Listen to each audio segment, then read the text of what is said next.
y buenas noches. Buenas noches a los amigos de Charla Española. Y bienvenidos. Muchas gracias por estar acá y les pido perdón por mi portuñol, malísimo. Pero tenemos tenemos traducción simultánea y entonces hay algo como a la derecha, abajo, hay algo como un globito y pueden hacer clic en el globito y escoger español, la lengua española para escuchar la traducción. Pero si quieren escuchar en portugués, entonces hay el canal portugués.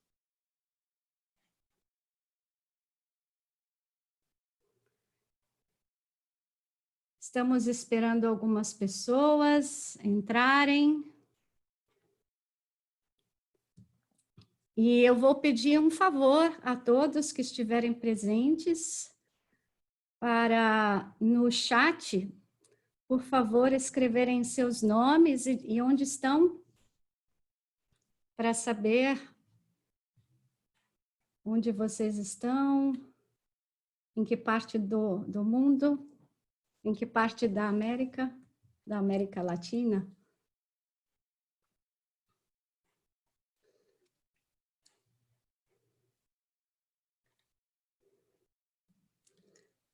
Vejo que o Valdir está aqui, que é o coordenador nacional do Brasil. Muito obrigada, Valdir, coordenador nacional da Comunidade Mundial para a Meditação Cristã. Acredito que algumas pessoas que estão presentes aqui não são meditantes ou meditadoras, mas são pessoas que vieram através do curso de animadores Laudato Si, ou do envolvimento com o movimento católico global para o clima. Mas não tem problema, todos são muito bem-vindos e os que nunca meditaram vão ter a oportunidade de conhecer a prática e fazer uma prática de meditação juntos.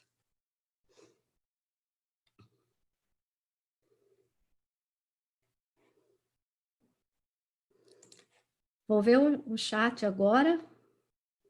Fernanda Mota, do Rio de Janeiro, Betânia, de São Paulo, Luísa, desde Buenos Aires, Venezuela, que maravilha,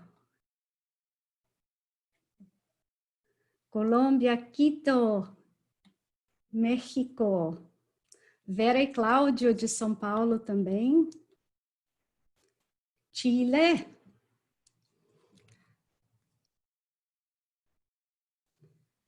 muito bom.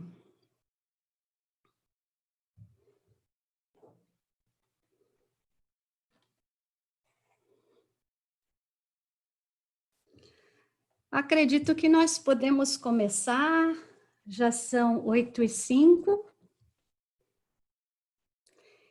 Y de nuevo, a los que hablan español, ¿hay interpretación simultánea?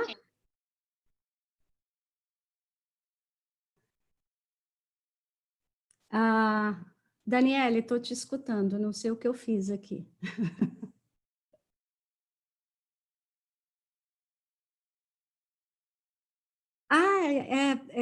Então tá ótimo.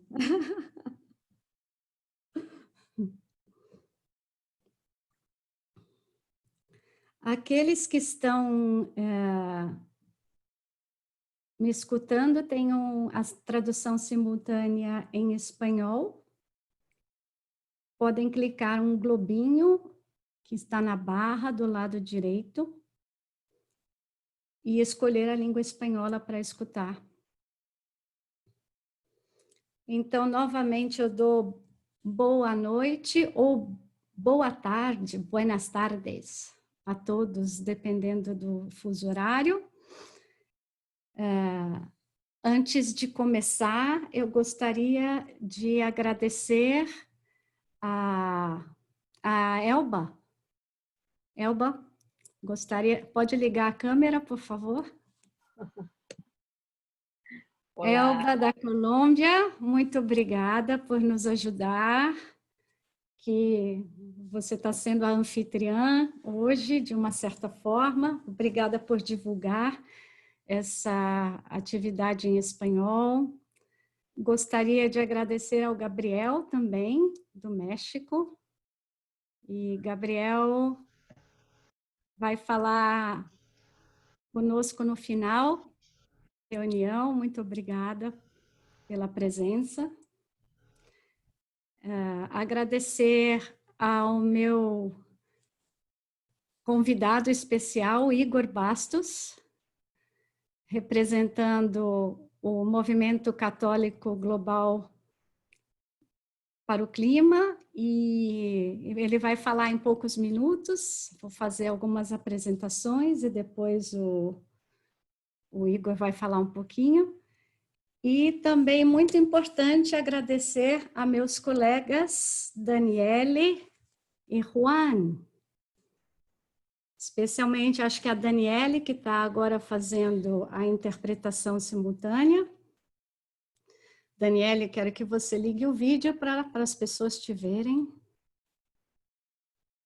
Daniele, muito obrigada, minha colega, por estar fazendo gratuitamente essa interpretação simultânea. A Daniele, como eu, ela é tradutora profissional. E aqui ao meu lado tem meu marido, Fábio, e daqui a pouco vai se apresentar melhor também. O título do evento de hoje é uma peregrinação pela Amazônia. Então, a minha intenção hoje foi chamar todos a peregrinar comigo, virtualmente e no coração, pela Amazônia. Então, é um evento muito particular, né? É uma coisa que eu faço como um indivíduo, como uma peregrina, com espírito de peregrinação. Foi um evento que partiu do meu coração, do meu amor pelo meio ambiente, e começou de uma forma muito despretensiosa, mas fico muito feliz que tenha gerado muito interesse. Então, agora somos muitas pessoas aqui nessa sala. Agradeço a todos que aceitaram peregrinar comigo. E eu não vou ser a guia da peregrinação. O guia da nossa peregrinação será o Papa Francisco e os bispos da região da Amazônia. Porque a proposta dessa conversa é falar um pouco sobre a encíclica Laudato Si, do Papa Francisco, o conceito de ecologia integral que ele propõe, e discutir um pouco o sínodo da Amazônia, que aconteceu depois de um longo período de preparação, em outubro do ano passado. Então, são essas pessoas com 3 documentos em particular que vão nos guiar pela Amazônia. Os documentos são a encíclica Laudato Si, que este ano está fazendo 5 anos. É uma encíclica que foi lançada em 2015. O documento final do Sínodo dos Bispos e, muito mais especialmente, uma carta do Papa Francisco, que ele escreveu depois do Sínodo, chamada Querida Amazônia. Pelo título, vocês percebem já um um documento muito afetivo, uma fala do Papa Francisco com o coração. Mas, ao mesmo tempo, eu gostaria de me apresentar um pouco, algumas pessoas já me conhecem, apresentar o Fábio, que fez essa peregrinação real comigo em janeiro deste ano para uma região da Amazônia e explicar o porquê do meu interesse pelo meio ambiente, né? Eu sou brasileira, nascida em São Paulo e cresci em São Paulo, vivi em São Paulo a maior parte da minha vida, com exceção de um período em que eu vivi nos Estados Unidos, fazendo faculdade de letras, um período muito curto que eu morei em Londres, na Casa Meditácio, que na época era uma casa como se fosse uma sede da Comunidade Mundial para Meditação Cristã. E eu sou tradutora e intérprete de profissão. Os brasileiros, alguns me conhecem aqui por eu ser a tradutora do Dom Lawrence, já desde 2003, eu acho que desde 2003. Então, normalmente, uma vez por ano, eu traduzo as falas do Dom Lawrence no retiro dele ou em alguma outra palestra que ele dê. Algumas pessoas já se acostumaram com a minha cara. E eu estou muito acostumada a falar traduzindo uma outra pessoa. Para mim é uma grande novidade estar falando aqui e ser traduzida por colegas meus. Espero que eu seja uma boa palestrante. E eu vivi em São Paulo a maior parte da minha vida, mas há 3 anos eu vivo no Rio de Janeiro porque eu me casei com o Fábio, que nasceu no Rio de Janeiro, cresceu no Rio de Janeiro e vivemos juntos no Rio de Janeiro. Então, Fábio, opa! Quero que você se apresente também. Olá, eu sou o Fábio, aqui do Rio, casado com a Cris. Sou professor de profissão e músico também de profissão. Toco violoncelo e aqui no Rio eu dou aula numa instituição de ensino da Companhia de Jesus, o Colégio Santo Inácio. E também atuo como músico, como organizador da animação litúrgica dessa comunidade, da comunidade de Santo Inácio. E tive a alegria, a graça de acompanhar a Cris e descobrir um pouquinho desse universo maravilhoso que é a Amazônia. Muito bem. Eu agora vou tentar fazer uma apresentação, compartilhar minha tela com vocês. Muito bem.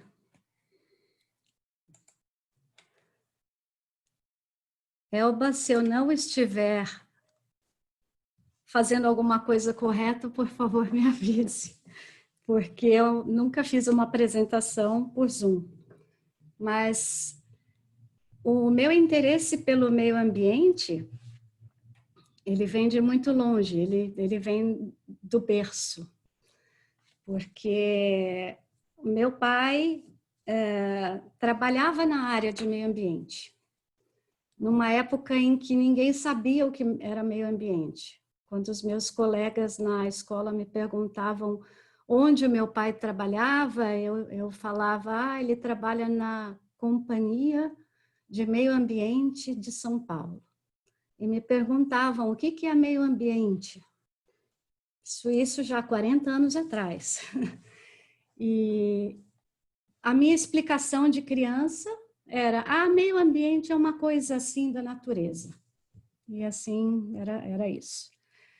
Então, eu cresci respirando um pouco do meio ambiente e o amor do meu pai pela Mãe Terra, como ele falava. Este livro, que se chama O Outro Lado do Meio Ambiente, foi o principal livro que ele escreveu. e trata de uma abordagem humana do meio ambiente, não exatamente das ciências, que são muito importantes, mas como é o meio ambiente a partir da filosofia, da sociologia e da educação. Foi o grande trabalho que ele fez, foi começar a trabalhar com educação ambiental no Brasil, que também era uma coisa da qual ninguém falava quando ele começou a trabalhar. Aqui estão as fotos do meu pai, o bebê no colo dessas duas pessoas sou eu mesma, com essa cara de chinesa, com esses olhos um pouco puxados, mas aqui tem o meu pai, filósofo, sociólogo e trabalhador do ambiente, e minha mãe, que foi assistente social, sempre trabalhou com os pobres, com os mais necessitados. E o resultado dessas duas pessoas foi este. Foi Papa Francisco, que de uma certa forma, nele mesmo, junta as duas profissões dos meus pais. A preocupação com os pobres, a preocupação com o meio ambiente, com a ecologia, de uma forma muito peculiar, muito especial. E ele demonstrou isso ao escrever a encíclica Laudato Si e colocar no seio da igreja o tema ambiental como ninguém antes dele havia feito ainda. Então, eu vou pedir agora, vou parar de compartilhar minha tela, e pedir que o Igor fale para nós um pouco sobre a ideia da encíclica Laudato Si, a ideia da ecologia integral, e também um pouquinho sobre o movimento católico global pelo clima. Por favor. Obrigado, Cristiana, pelo convite. Paz e bem a todos e a todas. Eu vi que tem um pessoal do Brasil, mas tem muita gente de fora, então, também. Então, um abraço também a todos e todas, irmãos e irmãs, aqui, a maioria da América Latina. Meu nome é Igor, eu sou brasileiro, né? Moro em Minas Gerais, em Uberlândia, e coordeno o Movimento Católico Global pelo Clima. Então, foi nesses caminhos aí da vida que tive contato com a Cristiana, né? Mostrando também que a Laudato Si também é uma unidade, ela acaba unindo pessoas, né? Com diversas histórias, que tem diversos campos de atuação. E essa encíclica, a Cristiana já falou um pouco, né, do poder que essa encíclica tem, e ela traz consigo, né, uma história muito bonita também, né, antes da encíclica, que também vem, né, com a espiritualidade de São Francisco de Assis.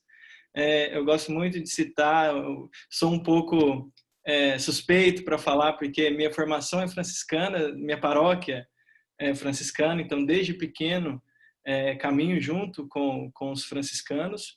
E quando a gente pensa em São Francisco de Assis, tem duas dimensões que são muito fortes. A primeira, né, a ecologia, por ser considerado patrono da ecologia, ser reconhecido como alguém que cuidava e tinha um respeito por todas as criaturas, no momento que nem se pensava em crise ambiental, imagina mais de 800 anos atrás. Então, uma das grandes identidades, né, de São Francisco de Assis é essa, a questão da ecologia, e a outra, o cuidado com os pobres e com os excluídos. Então, a própria vida de São Francisco de Assis já nos mostra o que vem a ser essa ecologia integral que o Papa Francisco aborda na Laudato Si. Inclusive, Laudato Si, o nome é de um cântico, né, de São Francisco de Assis, um poema de São Francisco de Assis. Então, já a própria vida, e o Papa Francisco, ele inicia a Laudato Si, né, saudando a São Francisco de Assis. Então, a própria encíclica, ela nos mostra, né, e hoje com uma urgência muito maior, o quão necessário e o quão urgente é nós cuidarmos da nossa casa comum e cuidarmos dos nossos irmãos e irmãs mais pobres e excluídos. eu gosto sempre de contar essa historinha, ela é bem rápida, né? Que antes, no ano de 2015, que era um ano muito importante, que foi o ano de lançamento da Laudato Si, fui convidado para uma reunião em Roma antes do lançamento para se tratar de um documento que ninguém sabia o conteúdo e nem o nome. Imagina a cabeça, né, da gente pensar, poxa, viajar para tratar de um documento que a gente não sabe nem o conteúdo. E nessa reunião, com vários, uns 40 participantes do mundo todo, tinha um representante do Vaticano, que na época ainda não era Dicastério de Desenvolvimento Humano Integral, era o Conselho de Justiça e Paz do Vaticano. Na fala dele, ele dizia que não poderia adiantar nenhum conteúdo dessa encíclica, mas ele tinha uma mensagem muito importante do Papa Francisco. E essa mensagem era de que o Papa Francisco ele iria até o limite do enfrentamento político que ele poderia ir em um documento, e que o restante era nossa responsabilidade. Ou seja, quando ele diz que ele iria até um enfrentamento político, a gente já começava a ter ideia da perspectiva integral da Laudato Si. Ou seja, que a questão ambiental, ela também perpassa pela questão política, que perpassa pela questão social, que perpassa pela questão econômica. Ou seja, essas dimensões, elas são todas conectadas. Então, essa mensagem é muito forte, já mostrava um pouco da força desse documento e também mostrava o tamanho da nossa responsabilidade, que o Papa Francisco diz que ele vai até onde ele pode ir e que o restante é a nossa responsabilidade. Então, desde aí, a Cristiana já citou que a gente esse ano celebra os 5 anos da Laudato Si. É muito bonito ver os frutos que esse documento tem trazido no mundo todo. Um desses frutos é o Sínodo da Amazônia, que também já foi citado, os documentos Querida Amazônia, o documento final, ou seja, tudo faz parte de um processo, né? Uma caminhada que ela é construída durante o tempo. A Laudato Si ela é um documento vivo, né? É um documento que se traduz em vários gestos, que se traduz em várias ações, em vários contextos no mundo todo, e a gente acaba sendo um pedacinho dessa construção. Essa chamada hoje é um pedacinho dessa construção, o Sínodo da Amazônia é um pedacinho dessa construção, e a gente segue sempre caminhando de mãos dadas na construção dessa sociedade que é tão urgente, essa sociedade mais justa, essa sociedade mais fraterna e mais ecológica. Então, agradeço esse tempinho aqui para a gente conversar um pouco. Estou ansioso para continuar aqui na nossa meditação e volto a palavra aí para a Cristiana. Obrigada, Igor. Eu só queria que você falasse um pouquinho sobre o movimento católico global pelo clima. Fui falar demais, acabei esquecendo, né? Então, eu faço parte do Movimento Católico Global pelo Clima, eu sou um dos coordenadores, eu coordeno o movimento em países de língua portuguesa, e o movimento ele é uma coalizão de organizações, de indivíduos, de comunidades, que tem esse objetivo, né, de trabalhar em relação à questão das mudanças climáticas, mas dentro da perspectiva ambiental no geral. A gente vê que a crise das mudanças climáticas, ela é cada vez mais séria, cada vez mais grave. A gente vê que esse movimento negacionista, ele acaba crescendo e traz, né, consequências muito graves, né, para a sociedade no geral.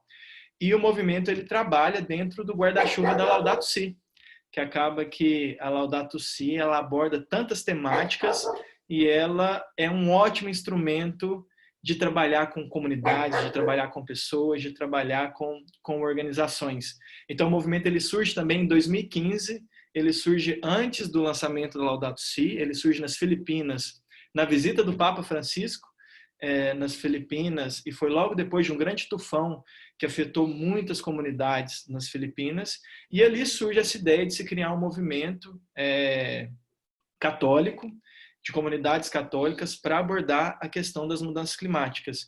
E vale lembrar também que foi um ano para a comunidade científica e para a comunidade no geral que trabalha a questão das mudanças climáticas, foi um ano muito importante porque foi justamente o ano da Conferência do Clima, a COP21 da ONU, em que se tratava do Acordo de Paris, que foi um acordo naquela situação assinado pela maioria das nações globais, e um acordo muito importante, que infelizmente tem perdido força, mas que foi um momento muito marcante de 2015 para toda essa comunidade que trabalha com a questão das mudanças climáticas. Então, para quem tem mais interesse, pode procurar a Cristiana, né, para a gente ir trocando contato, se tiver contato, tem as redes sociais, e a gente está a serviço de todos e todas.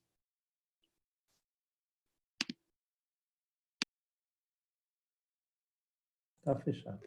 Muito obrigada, Igor. Então, novamente, quem quiser alguma informação a mais, pode escrever aqui no chat, que gostaria de receber mais informações, e a gente vai entrar em contato com vocês, com certeza. O Sínodo para a Amazônia, como o Igor já falou, ele é um fruto da Laudato Si, e um presente de valor inestimável para nós que estamos nessa região, nesses países que compreendem a Amazônia. Nós temos um tesouro maravilhoso fazendo parte do nosso país, e o Sínodo foi um grande presente que o Papa Francisco nos deu para valorizar ainda mais esse nosso tesouro. Mas por que um sínodo sobre a Amazônia? O Papa Francisco podia falar de tantas outras coisas, houve sínodo já sobre jovens, sobre famílias, sobre tanta coisa, e o Papa resolveu fazer um sínodo sobre a Amazônia. De todos os biomas que nós temos no planeta, por quê? E de todas as regiões, por que justamente a Amazônia? Eu acho que eu já respondi essa pergunta de uma certa forma no início, ao dizer que a Amazônia é um grande dom para o mundo, né? Mas ela não é só um presente para o mundo, ela é a maior região de floresta preservada no planeta hoje em dia. O maior bioma de floresta que nós temos preservado é a Amazônia. Eu acho, eu não me importei com alguns números em especial, mas até onde eu me lembro, é por volta de 25% do bioma amazônico está preservado. Se nós formos comparar isso com outras florestas nativas de outros continentes do mundo, esse número é muito maior, muito maior. No entanto, esse número, apesar de ser grande, ele não pode diminuir, porque a Amazônia ela é como se fosse o ar-condicionado da nossa região, do nosso continente da América do Sul, pelo menos, né? Muita gente diz que a Amazônia é o pulmão do mundo, não é bem assim. Ela produz muito oxigênio, mas não é a maior produtora de oxigênio. Agora, o que a Amazônia produz, que é uma coisa impressionante, é um fenômeno muito bonito, ela produz muita evaporação de água. A evaporação de água ela é tão grande quanto o próprio volume de água de alguns dos rios da região. Essa evaporação, quando a água evapora e sobe, ela forma verdadeiros rios voadores,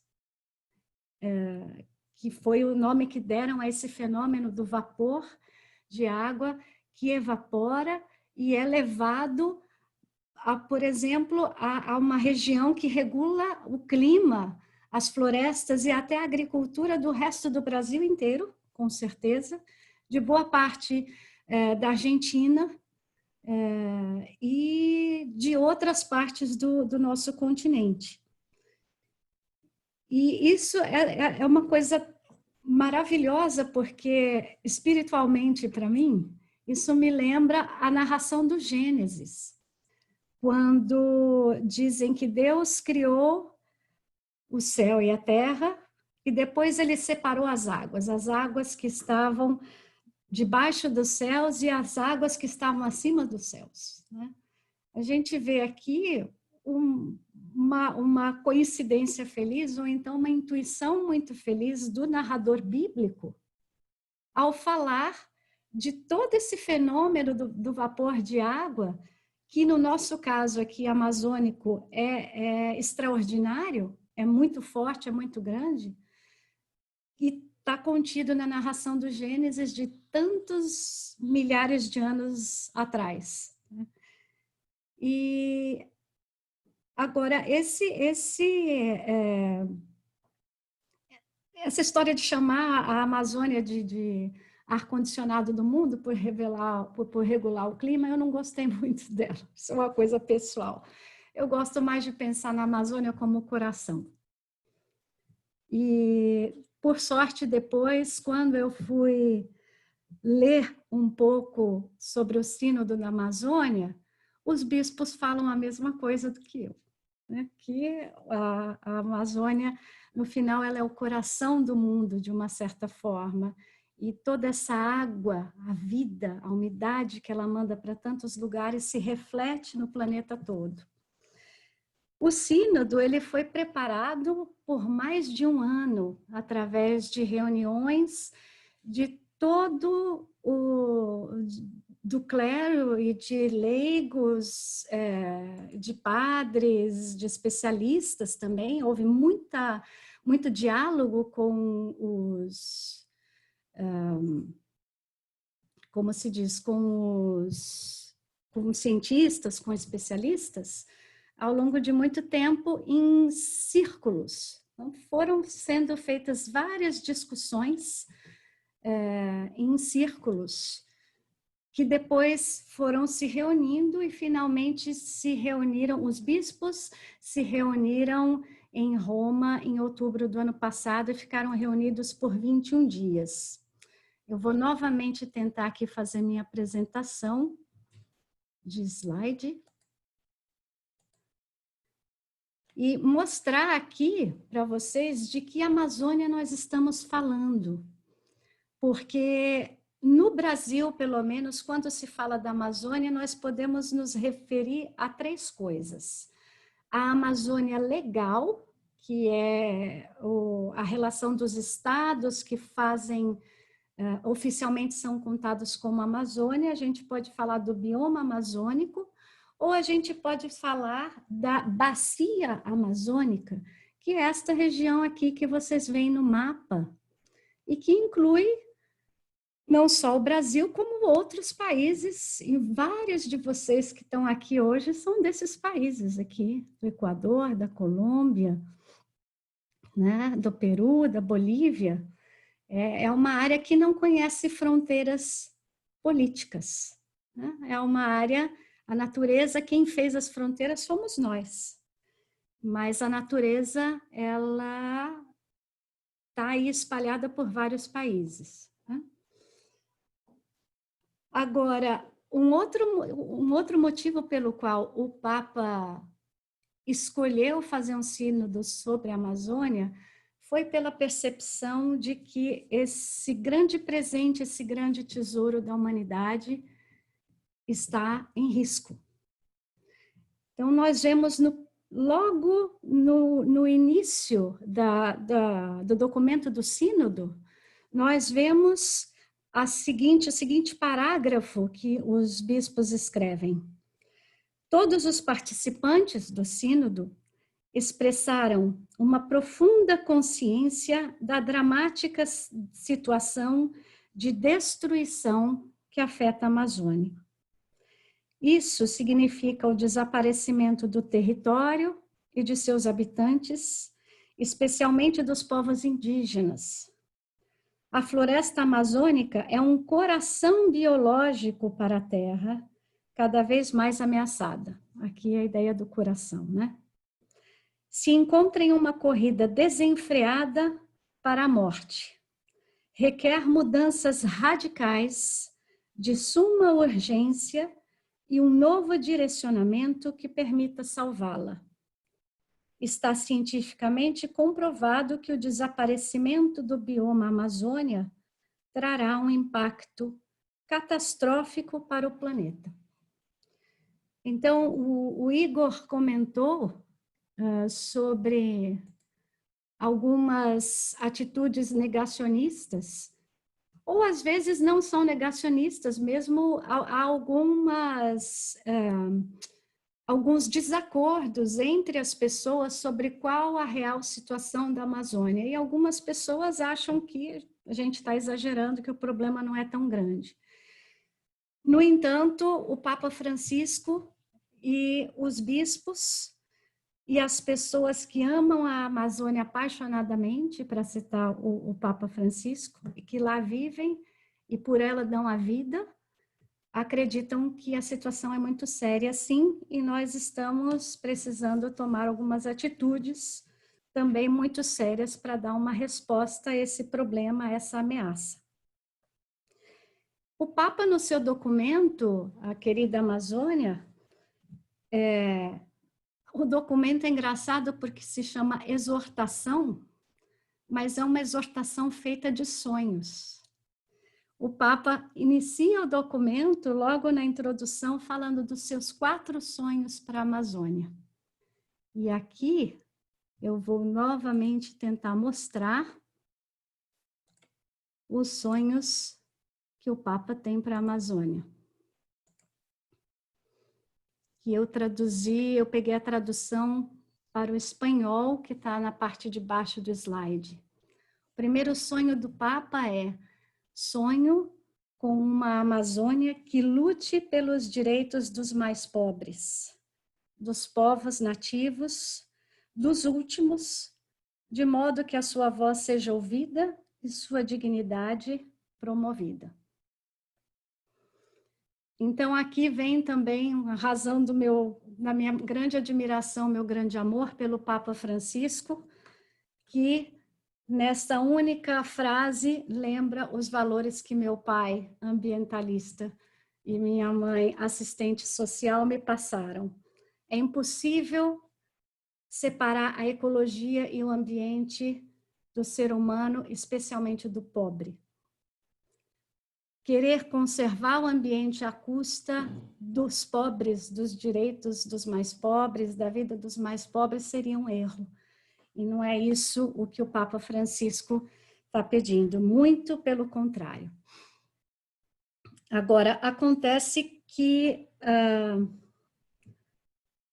a destruição que está sendo causada na Amazônia já há muito tempo, ela não é promovida pelos mais pobres, muito pelo contrário, eles acabam sendo explorados por essa destruição.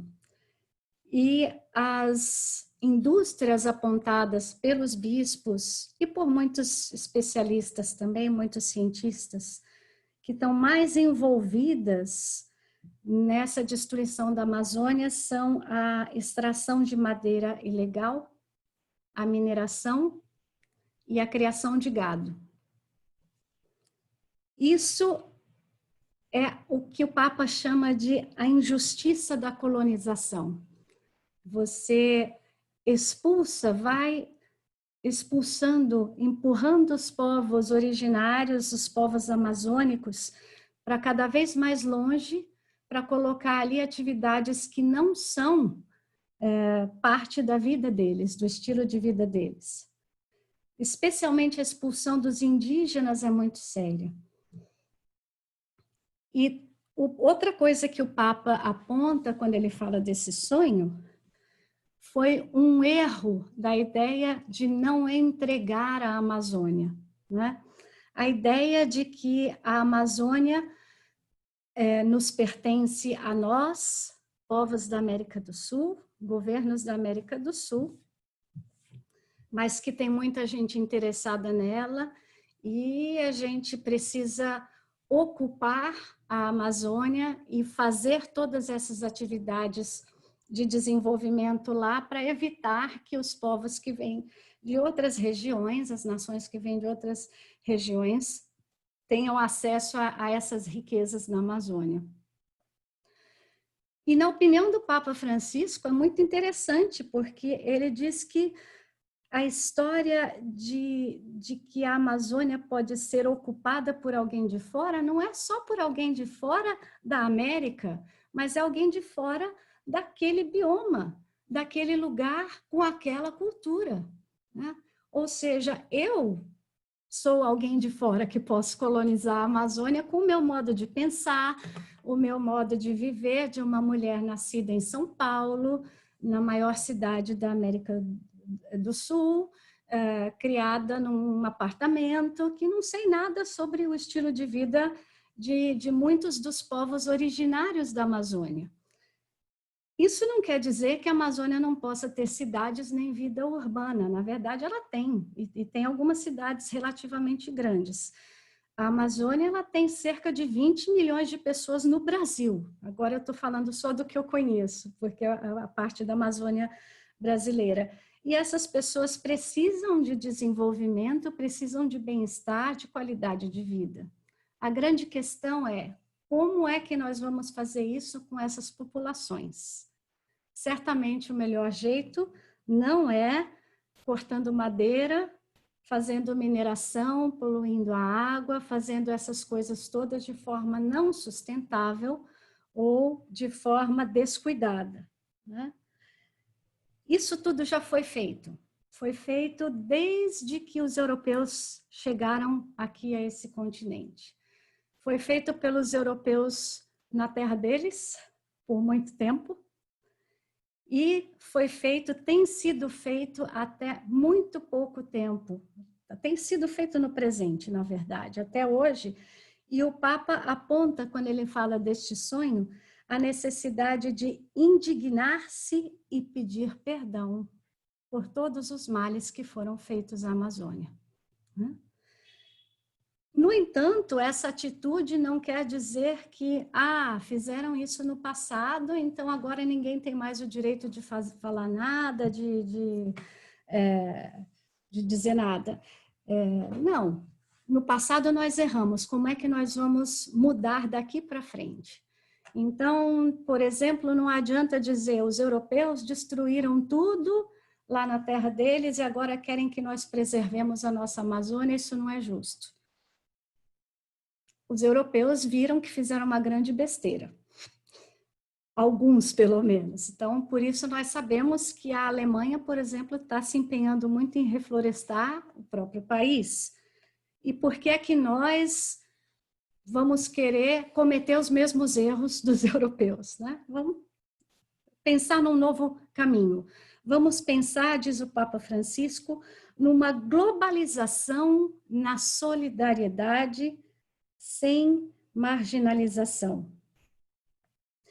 Mais do que isso, ele diz, vamos pensar num diálogo em que nós, que não somos amazônicos, somos convidados e não os principais interlocutores. Quem deve decidir o presente e o futuro da Amazônia são os povos amazônicos, não somos nós. Nem os norte-americanos, nem os europeus, nem os asiáticos. São eles, nós estaremos lá como convidados. Eu relaciono isso um pouco com a luta contra o racismo. Eu estou muito empenhada nessa luta contra o racismo, mas eu não sou negra. Então, quem vai definir como é que essa luta deve ser feita são os negros e eu vou ser uma convidada da conversa, né? Todas as formas de discriminação, né? Queremos erradicar o machismo, mas quem tem que decidir, as principais vozes para erradicar o machismo são as mulheres, os homens são nossos aliados, são nossos amigos e convidados. O segundo sonho do Papa Francisco é este aqui. Sonho com uma Amazônia que preserve a riqueza cultural que a caracteriza e na qual brilha de maneira tão variada a beleza humana. Eu acho maravilhoso como o Papa Francisco novamente reforça o fator humano da Amazônia, né? Sem desvalorizar nada do que está lá. Na Laudato Si, nos documentos, o Papa Francisco chega a falar da importância dos vermes, das bactérias, de cada ser que é reflexo da criação do nosso Deus. Cada um foi criado por Deus, cada um tem o seu propósito e a sua dignidade. Mas, mesmo sem ignorar nada disso, ele fala da beleza humana da Amazônia. E com isso, o que ele diz é que o objetivo dele é promover a Amazônia, mas não colonizá-la culturalmente. Fazer isso, a promoção, de modo que ela tire fora o melhor de si mesma. A gente vê isso, e eu tive a oportunidade de experimentar isso na minha viagem, que o modo de vida, a cultura dos povos amazônicos, ela é muito peculiar, muito ligada ao ambiente onde eles estão. Portanto, uma colonização é uma agressão, né? A gente vir com coisas externas partir de uma perspectiva de que a gente não entende, achando que a gente sabe o que é melhor para os outros, né? Por isso ele comenta a necessidade dos povos amazônicos de assumir e fortalecer as suas raízes, especialmente os jovens indígenas, né, que ele convida a fazer isso e a celebrar a cultura do encontro. Ele fala da cultura do encontro o tempo todo, fala sobre o encontro como achar riqueza nas diferenças, não se sentir ameaçado pelo outro. O terceiro sonho do Papa Francisco é este: sonho com uma Amazônia que guarde zelosamente a sedutora beleza natural que a adorna, a vida transbordante que enche os seus rios e as suas florestas. Novamente, quero fazer uma partilha pessoal da minha viagem para mostrar um pouquinho disso para vocês, o pouco que é possível, mas nós sentimos nessa viagem uma coisa que está falada aqui nesse documento, que a vida diária dentro da Amazônia, ela é sempre cósmica. A floresta, para os povos amazônicos, não é um recurso para explorar, mas ela é um ser, ou ela é vários seres com quem se relacionar. Mais do que isso, o Papa Francisco chega num ponto que eu acho crucial e que, para mim, me toca muito como membro da comunidade para meditação cristã. Ele diz que a Amazônia não deve ser analisada, mas deve ser contemplada. E ele fala de uma coisa muitíssimo especial, que é a profecia que nasce da contemplação. Nós gostamos muito de falar sobre o serviço que vem da contemplação, e é certo falar isso, mas não podemos esperar da profecia que nasce da contemplação. E a profecia, o profeta, a gente, em português pelo menos, eu acredito que em espanhol seja a mesma coisa, a gente costuma relacionar profecia com falar do futuro, prever o futuro. Quando, na verdade, na tradição bíblica, o profeta é aquele que fala com a voz de Deus. Ele é a voz de Deus para um povo num determinado momento histórico. E essa voz, muitas vezes, ela não é lá muito agradável de ouvir, né? O profeta, ele vem denunciar algumas coisas que não estão bem feitas. Isso me fez lembrar da história do profeta Jonas, que nós encontramos no Primeiro Testamento, que foi chamado por Deus a ir profetizar na cidade de Nínive, que era uma cidade, de acordo com ele e com a Bíblia, uma cidade de muita injustiça, uma cidade muito corrompida, uma cidade muito problemática e muito grande. Ele deveria, para atravessar a cidade, o profeta levaria dias para atravessar. E quando Deus chama Jonas a ir denunciar todos os erros daquela região, Jonas não quer ir. Ele vai para outro lugar. E de acordo com a narrativa bíblica, o que acontece é que ele acaba sendo jogado no oceano e é engolido por um peixe ou uma baleia, dependendo da tradução da Bíblia, e fica no ventre daquela baleia, daquele peixe, por 3 dias, até que o peixe se enjoou do Jonas, não gostou, fez mal, sei lá, teve uma gastrite, e vomitou Jonas em Nínive, justamente em Nínive. Olha, de todos os lugares do mundo, ele foi parar em Nínive, depois de 3 dias no ventre de uma baleia. E chegando a Nínive, então ele fez o que devia fazer, a sua tarefa muito desagradável de profetizar e dizer a Nínive: se vocês não se converterem, o Senhor vai destruir Nínive. E é aí que a denúncia profética mostra a sua beleza. O povo de Nínive acreditou, se converteu, e Deus não destruiu Nínive. A alegria do profeta é a conversão, é a mudança de vida, não é uma vingança.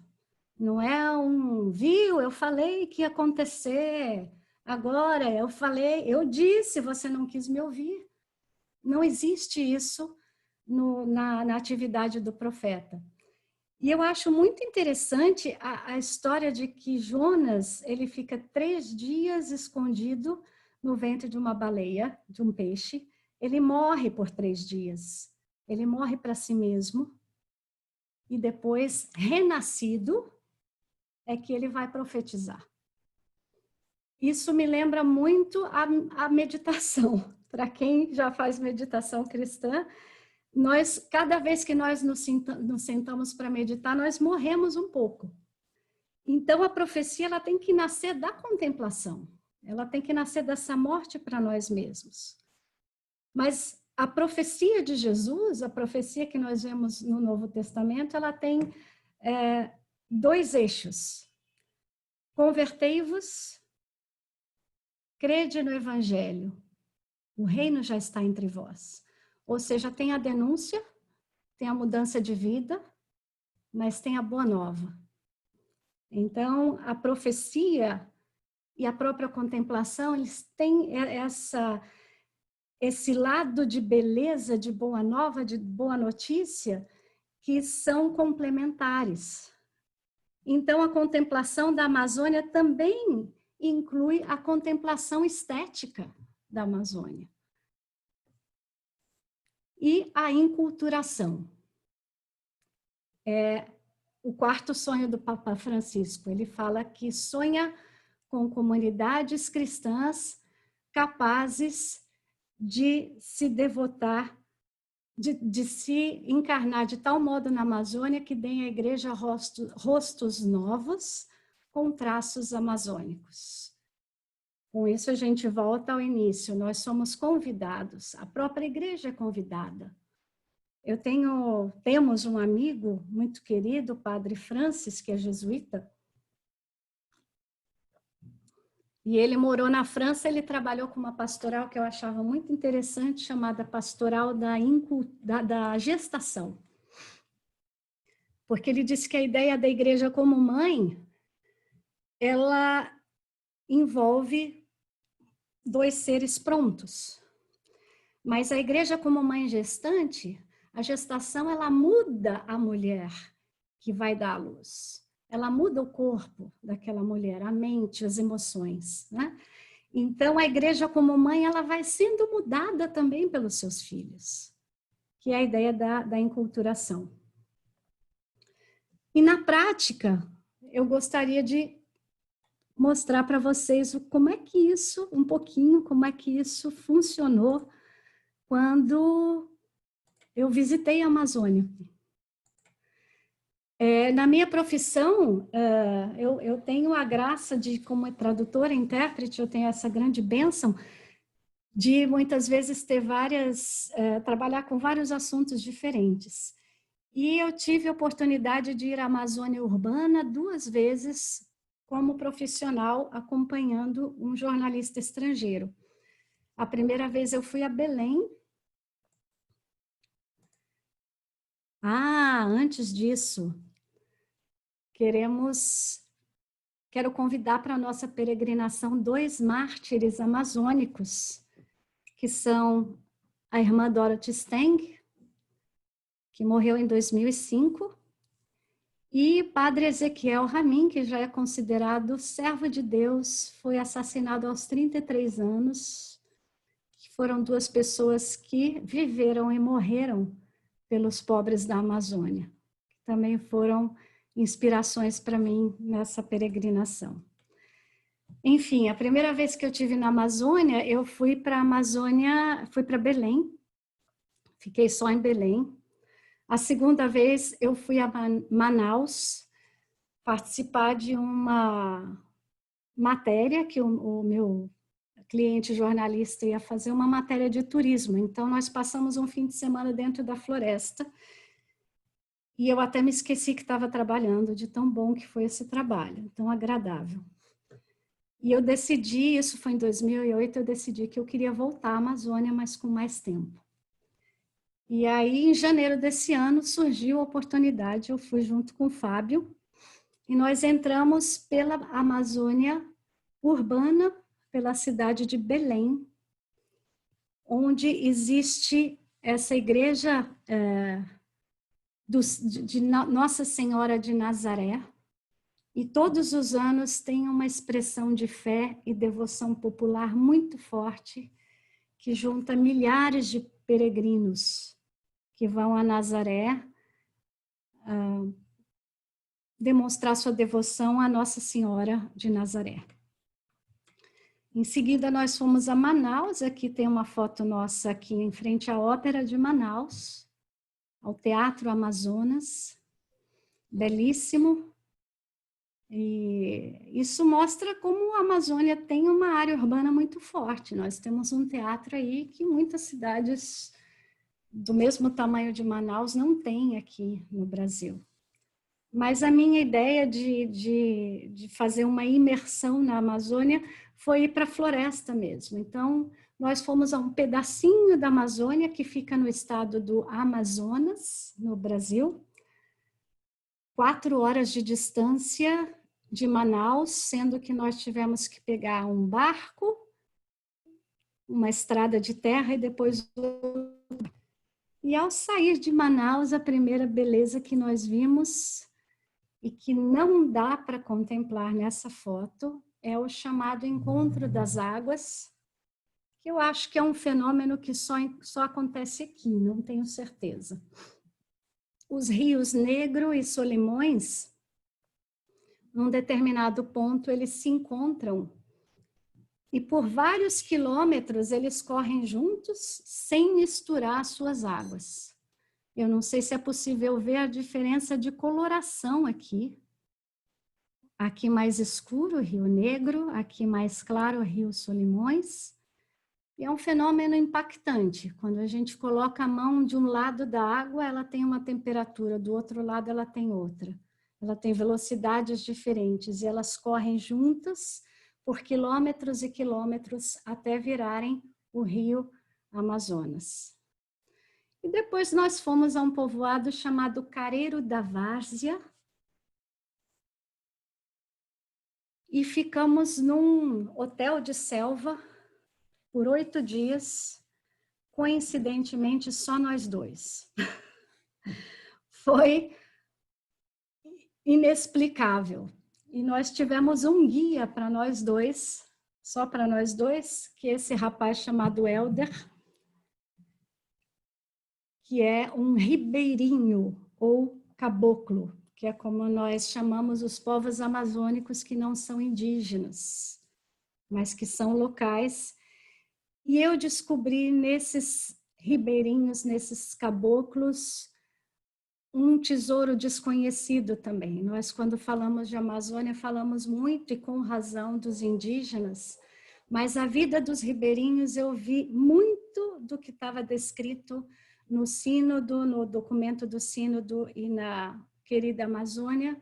Eu vi na vida do ribeirinho muito daquilo. Então, Helder, um homem mais calado, mas muito culto, muito inteligente, com todos os saberes da terra, nos conduziu por 8 dias ali. E além do Helder, tinha o Pará. O Pará era o garçom do restaurante do hotel, que falava sem parar. Maravilhoso, contou todas as histórias possíveis e como, em geral, os turistas que eles recebem são entre 90% e 95% estrangeiros e não brasileiros, o Pará se sentiu à vontade para falar tudo que ele não falava com os estrangeiros, porque ele só fala português. Então, nós ouvimos muitas histórias da Amazônia da boca desse homem. Foram 2 pessoas essenciais para nos guiar. Essa primeira árvore que nós vimos ali, eu não sei se na foto vai dar para vocês verem a diferença de tom de preto, de escuro, entre essa parte aqui do galho. Opa, vamos voltar. Não deu para voltar, não sei voltar. Essa parte e essa parte. Mas isso aqui é até onde chega a água. Eles me explicaram que todos os anos, até julho, a água sobe e de lá para cá, a água, de julho até dezembro, a água baixa, mais ou menos. E a gente vê o tanto, quantos metros, isso porque ela já estava cheia, um pouco cheia, mas quantos metros ela sobe. Aqui o Helder nos mostrando como é feita a colheita do açaí. Eles sobem no tronco do açaí, ele faz este anel de palha, que é muito resistente, e sobe até o topo da palmeira para colher o açaí. Isso aqui é um coco babaçu, que é muito utilizado para fazer óleo. Aqui no Brasil, nós usamos, às vezes, sabonetes, e tem 3 castanhas dentro do coco babaçu, que normalmente não são comestíveis. E, às vezes, o coco babaçu também produz uma larva. Aqui está essa larva, você pode encontrar dentro do coco babaçu, que é uma fonte riquíssima de proteínas. E eu comi. E tem o gosto doce. Parece um pouco com coco. E o Helder me contou que às vezes eles fazem a larva como se fosse um churrasco, tostadinha, que fica muito gostosa. Eu imagino que fique mesmo. Esse é o famoso cupuaçu, o cacau da Amazônia. É famoso aqui no Brasil, mas não sei como é uma fruta popular aqui, mas ela não...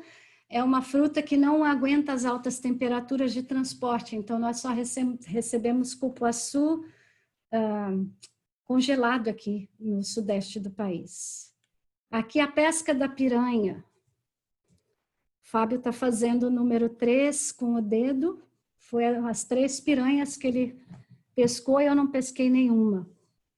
Só que olha a beleza do povo amazônico, como nenhuma piranha era grande o suficiente, todas elas foram devolvidas para a água. Se fosse grande, a gente comeria, levaria para o jantar. Mas quando você não pode comer, você não mata à toa. Essa é uma foto da Casa da Farinha, onde fabricam farinha de mandioca e dá muito trabalho. Muito trabalho. Isso aqui, se nós estivéssemos num lugar onde vocês pudessem opinar, eu ia perguntar, quem adivinha o que é isso? Eu não sei quem iria adivinhar. É a castanha, que nós chamamos de castanha do Pará, mas eu acho que devia se chamar castanha da Amazônia. Ela não é nem só do Pará, nem só do Brasil, mas é de toda a Amazônia. Ela se chama castanha do Pará porque ela era exportada através do porto do Pará, de Belém do Pará. Nós visitamos a escola municipal em alguns lugares desse lugar chamado Careiro, que deve ter umas 80 famílias. Eles têm uma escola que atende toda a população, tem um posto de saúde, e foi dia de futebol quando nós visitamos. As meninas estavam jogando dominó e convidaram o Fábio a jogar dominó. Me convidaram também, mas eu não tive coragem. Eu sou uma jogadora muito ruim. Então, eu fiquei conversando com os adultos enquanto o Fábio jogou dominó com as crianças que não querem sair de lá. Foi muito bonito ter conversado com jovens e crianças, perguntar para eles, vocês não têm vontade de se mudar daqui? Não. Não, porque aí eu perderia a minha liberdade. Aqui tá bom, eu gosto da minha vida aqui. Muito bonito ver que todas essas gerações jovens querem continuar lá. E aqui é a família do Helder, que lindos. Helder, sua filha, seu bebê, que não tem 1 ano ainda, sua esposa. Também não querem sair de lá. Perguntei para o Helder, Helder, quer se mudar? Ele disse, um dia eu quero me mudar, sim. Quero ir mais para dentro da floresta. Não quer ir para uma cidade grande? Ele disse, não, já me bastou ter que aprender inglês em Manaus. Não quero saber de outra coisa. Nós fizemos um peixe assado lá. Nós não, quem fez tudo foi o Helder. Fez tudo do zero. Levou o peixe, mas construiu a grelha, construiu a mesa, fez o prato e os talheres, todos feitos de madeira local. E depois deixados ali para serem adubo para as plantas. Nós não tivemos nenhum sentimento de culpa de usar uma única vez, de ser descartável isso, porque é descartável, mas volta para a natureza. Nadar no rio, que é uma coisa que todo ribeirinho faz. O pôr do sol mais belo do mundo. Quando eu vi o nascer e o pôr do sol na Amazônia, foi quando eu, particularmente, tive uma noção do que eu chamo de temor de Deus. Aquela sensação de que tudo é tão maior do que eu me sinto tão pequena diante de tudo aquilo, que mexeu comigo interiormente. A foto do convite em português foi essa com o Fábio aqui no barco. À noite nós saímos para ver o jacaré. E aqui foi um amanhecer. Como estava encoberto o tempo, não deu para ver o sol nascer, mas os sons da Amazônia, eles mudam no amanhecer, durante o dia e à noite. Sempre tem som. Nunca tem barulho. Sempre tem um som especial que nunca me atrapalhou a meditação. Eu meditava todos os dias, 2 vezes por dia, de manhã e à noite, e os sons da Amazônia nunca atrapalharam. Aqui as famosas flores Vitórias Régias. O tronco da árvore, na verdade, essa foto foi tirada só para vermos o tamanho do tronco da árvore. E aqui foi o momento da despedida depois de 8 dias, em que vocês me veem chorando na hora de me despedir do Pará. Mas a choradeira começou antes, ainda quando eu plantei uma árvore ali. Começou antes, mas continuou por muito tempo depois. Como eu disse, eu morei em São Paulo. Nasci em São Paulo, morei em São Paulo e até o ano passado tinha a casa do meu pai em São Paulo. O meu pai faleceu em setembro e aí eu deixei de ter uma casa em São Paulo, mas a minha irmã mora numa cidade do interior de São Paulo, então quando nós fomos de férias para a Amazônia, eu falei para o Fábio, vamos voltar das férias, em vez de voltar ao Rio, nós vamos para São Paulo. Vai ser o dia 24 de janeiro, é a véspera do aniversário de São Paulo e tem muitas atividades culturais no dia 25. E depois nós vamos para a casa da minha irmã, no interior de São Paulo.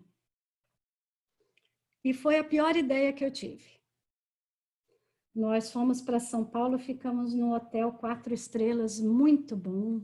Eu pensei, essas férias são especiais, vamos ficar num hotel 4 estrelas. E quando a gente estava embarcando em Manaus, de manhã cedo, eu fui tomar café no aeroporto e vi uma reportagem sobre o aniversário de São Paulo, mostrando os indígenas que viviam à beira da estrada, na cidade de São Paulo, e comecei a chorar. Eu choro muito, eu sou muito chorona. Mas pensando na diferença de viver na beira de uma estrada ou viver naquela imensidão daquele rio onde nós vivemos. E no dia seguinte, em São Paulo, quando nós acordamos, depois de uma noite maravilhosa, dormida numa cama king size, fomos tomar o café da manhã no hotel de São Paulo de 4 estrelas, que tinha tudo, tudo, tudo, tudo que vocês podem imaginar, todas as comidas, todas as bebidas, toda a fartura. E os garçons que trabalhavam no hotel, muito, muito simpáticos. E eu olhava para aquilo tudo e falava, é muita coisa, é muita abundância. E eu olhava para os garçons tão simpáticos e pensava que eles tinham que ficar 1 hora no ônibus para ir ao trabalho e depois 1 hora para voltar, num congestionamento numa cidade cinza. E comecei a chorar, parecia que tinha morrido alguém da minha família. Eu chorava, chorava, foi praticamente o encontro das águas, né? O rio Solimões saía de um olho, o rio Negro saía do outro. Ainda bem que o Fábio me conhece, me compreende. Ele me perguntou o que está acontecendo. Eu disse, nada disso faz sentido. É muita coisa, muita coisa bonita, mas a gente não tem como aproveitar tudo isso, a gente não tem nem como nem por que aproveitar toda essa comida. E tudo que nós temos, toda essa construção, esses prédios, essas coisas, a civilização que nós construímos aqui, não faz sentido. Nada faz sentido na vida que a gente leva. E foi a primeira vez que eu tive uma leitura completamente diferente daquele versículo que diz, em que Jesus diz que olhai os lírios do campo, pois nem Salomão, em toda a sua beleza, se vestiu tão lindamente como um deles. Desculpe, eu já estou chorando de novo. Mas eu percebi ali que alguém precisa ter um coração extremamente contemplativo para ver toda essa beleza da natureza que Jesus via nas flores do campo. E eu olhava para os prédios ao meu redor e nenhum deles era tão lindo quanto as castanheiras da Amazônia. Mas conversando com o Fábio, graças a Deus, a voz do bom senso, ele falou, eu te entendo, mas uma vida como aquela não é sustentável para o planeta todo. E ele tem razão. Nós temos que viver nas cidades. Precisamos dar um jeito de as nossas cidades ficarem mais agradáveis. Né? Mas como é que nós vamos viver nas cidades conservando toda essa beleza da Amazônia, das florestas e daquilo que a terra tem para nos sustentar? Né? do que nós precisamos, de quantos bens nós precisamos, de quanta comida nós precisamos, de quantas roupas nós precisamos. Tudo isso me fez querer ir diminuindo cada vez mais a quantidade de objetos que eu uso e a quantidade de recursos de que eu acho que preciso na minha vida, para dar vazão a um estilo de vida mais contemplativo e mais, eu diria mais pobre, mas as pessoas que eu vi na Amazônia não eram pobres. Não eram ricas também, elas estavam fora de uma classificação. Elas tinham todo o necessário e a floresta tem uma generosidade enorme, nada faltava àquelas pessoas. E uma maneira de fazer isso, certamente, é através da espiritualidade e da contemplação.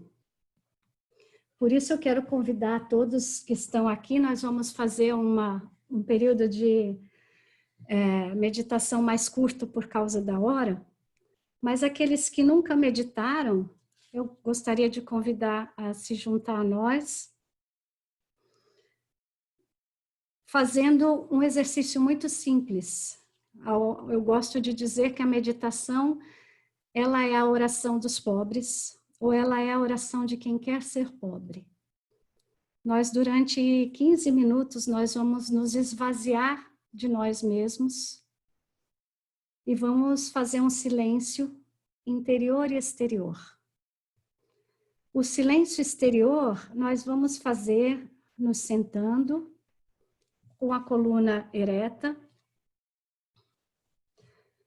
de modo relaxado, mais atento, e vamos ficar o mais imóveis que nós conseguirmos.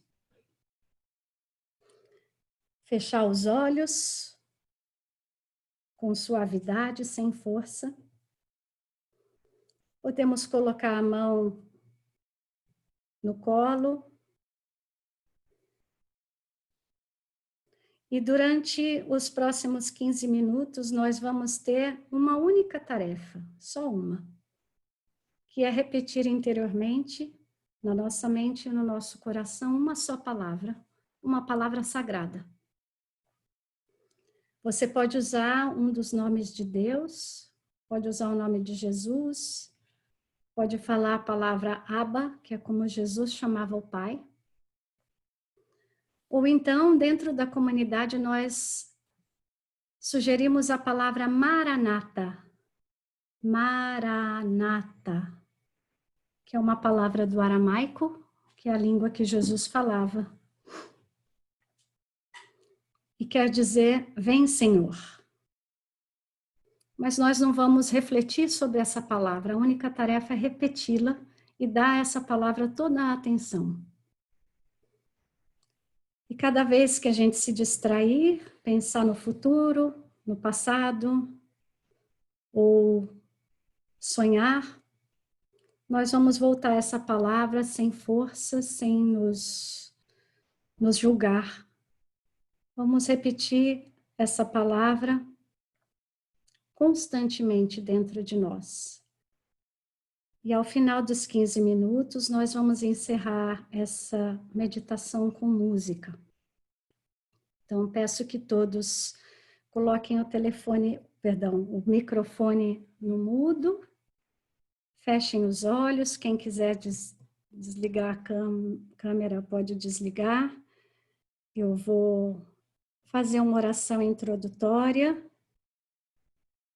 e depois tocar um sino 3 vezes e a partir desse momento ficaremos em silêncio por 15 minutos.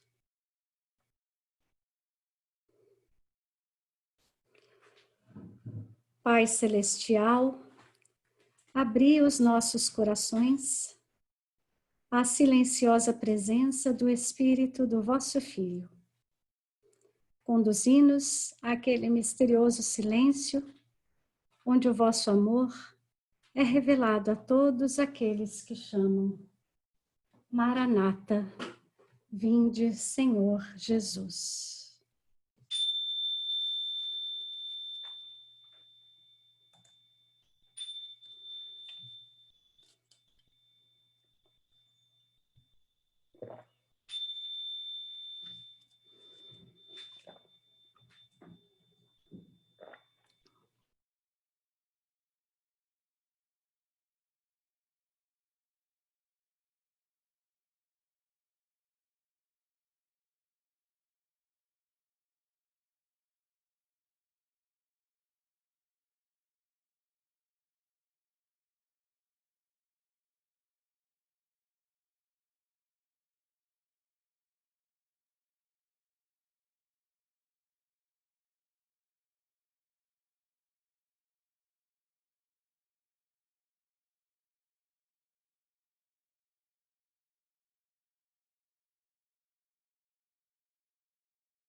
Não, já.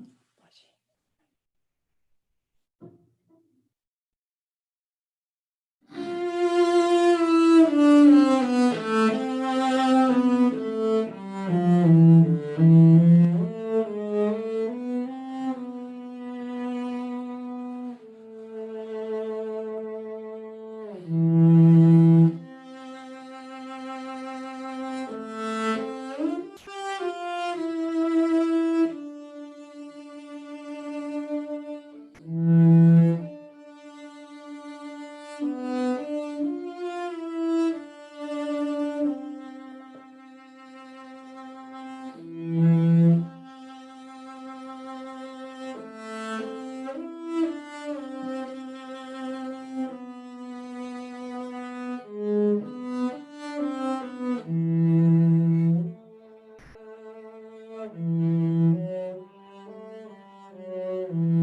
Fábio é tímido, não quer falar.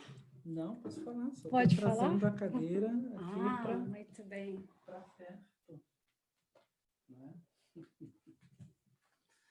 Bom, só para falar da peça, já que o tema hoje foi a Amazônia, a Cris sempre me pede para pensar em alguma coisa, mas eu senti um pouco de dificuldade de relacionar o tema com, digamos assim, a minha área musical, que é a música mais voltada para música erudita, para música clássica, né? Aí eu lembrei de Villa-Lobos, que compôs uma suíte chamada A Floresta do Amazonas, né?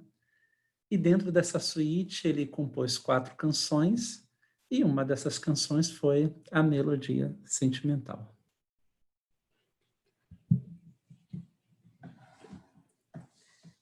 Então, muito obrigada a todos os peregrinos que nos acompanharam nessa peregrinação.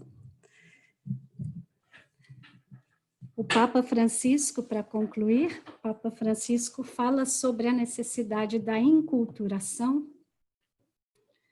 que é algo que é abraçar a cultura, a igreja ter a cara daquela cultura onde ela chega. Então, a última coisa que eu queria fazer é mostrar para vocês a imagem de Nossa Senhora da Amazônia, que foi pintada, foi criada especialmente para o Sínodo. Eu tenho um carinho muito grande por Nossa Senhora de Guadalupe, La Morenita, mas o que eu amo nas imagens de Nossa Senhora é que ela é enculturada onde a igreja está presente. Ela tem várias cores e vários trajes diferentes, e acho que ela é uma padroeira e um símbolo maravilhoso para a nossa missão, mesmo daqui do Rio de Janeiro, ou do México, ou de onde nós estejamos, de Buenos Aires, para amar a Amazônia, estando dentro da Amazônia ou longe da Amazônia. Então, Então, eu agradeço muito a vocês, peço desculpas por ter falado demais. Para concluir, eu gostaria apenas de pedir que Gabriel ou Henrique, por favor, fale sobre o seminário que nós teremos em outubro. Por favor. Muchas gracias, Cristiana. Enrique no pudo estar aquí, entonces me pidió que estuviera. Yo quisiera invitarlos, tenemos en octubre, la Comunidad Mundial para la Meditación Cristiana, está organizando un seminario, el que lo hace anualmente, pero ahora nos toca hacerlo online, no podemos hacerlo presencial. Y quisiera, antes de presentar el tema, el moto del seminario es un solo corazón, una esperanza.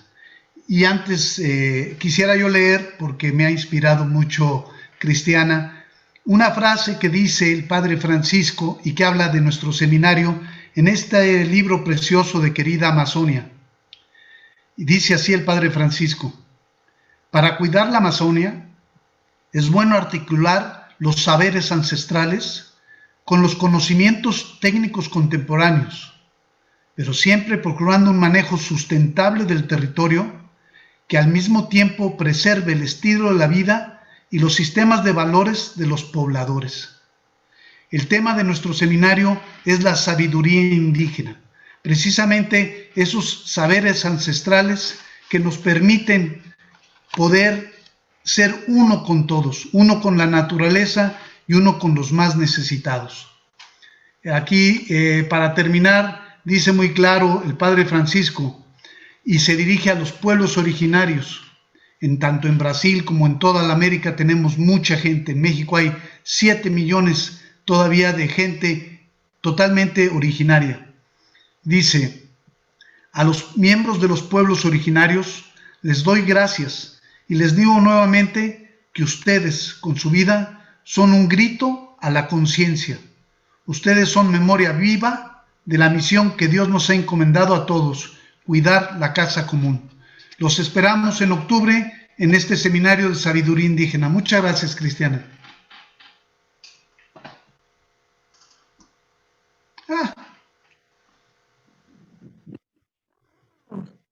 Henrique está presente.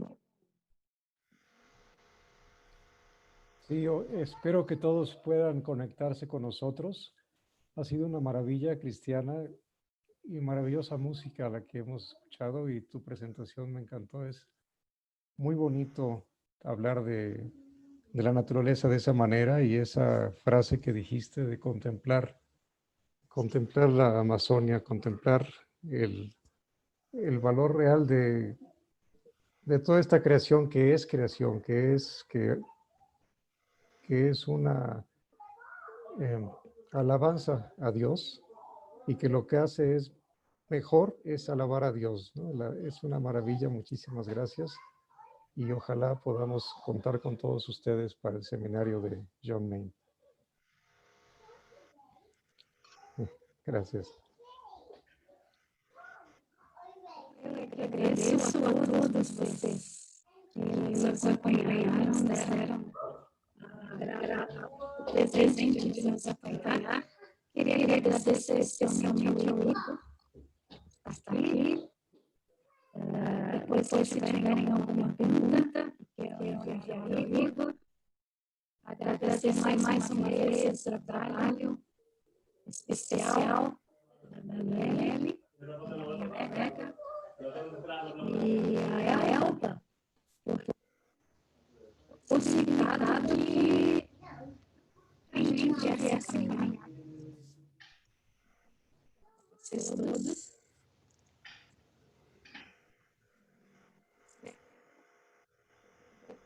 Também a todos os amigos.